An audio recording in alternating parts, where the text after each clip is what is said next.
皆様こんにちは。今回は真夏の車の熱対策についてご紹介したいと思います。最近外が暑すぎてずっと家でオリンピック見てますが、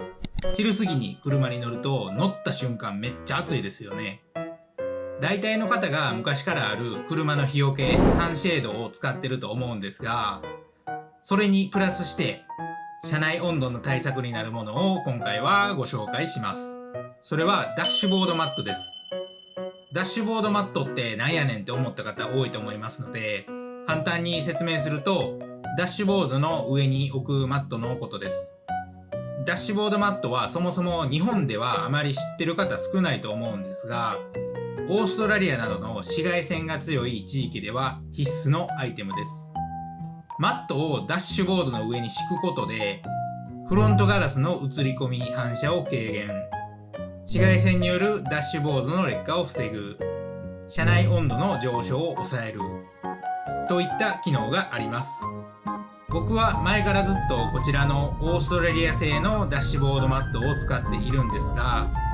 マットありの状態で車に乗り込んだら、真夏なのにそこまで暑くないことに気づいて、温度計で実際にマットありなしの状態で試しに測ったらですね、明らかに温度に違いがあったので、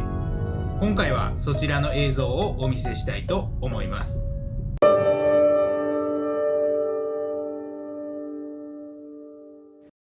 こちらがマットなしの状態。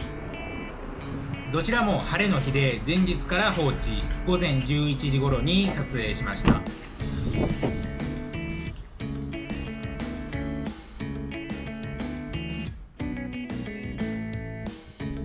マットなしの車内の温度が 52.1 度、ダッシュボードの表面温度が 69.8 度。やけどするレベルですよね。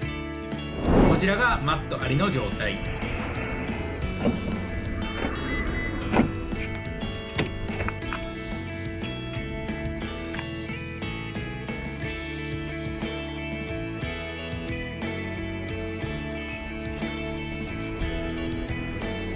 車内の温度は 45.1 度、マットの温度は 63.9 度。太陽光でマット自体は熱くなるんですが、こちらのマットの素材がですね、プロテックスっていう繊維を使って作られたマットになりまして、耐熱性と燃えにくい特性がある繊維なので、熱や光による劣化も少ないといった機能性抜群の繊維でできたマットです。こちらのプロテックスは飛行機のブランケットに使われたり、消防服にも使われている素材になりますので、マットの値段自体は正直安くはないです。ただ物は間違いなくいいやつです。ダッシュボードマットを敷くことで、フロントガラスから入ってきた太陽光をマットが吸収して、マット下のダッシュボードが熱くなるのを抑えて、車内温度も先ほどお見せしたように抑えてくれます。なのでマットありなしで約7度ぐらい車内の温度が低かったです。紫外線がめっちゃ強いオーストラリアではほとんどの人が使ってるもので、オーストラリアのスズキでは純正オプションでダッシュボードマットが初めから用意されているレベルです。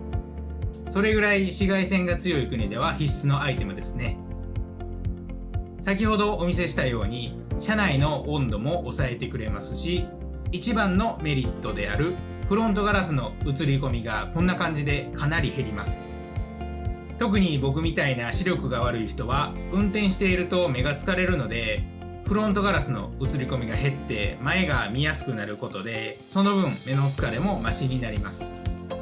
特にスイフトスポーツはダッシュボードがプラスチックで、めちゃくちゃフロントガラスに車内のエアコンの穴とか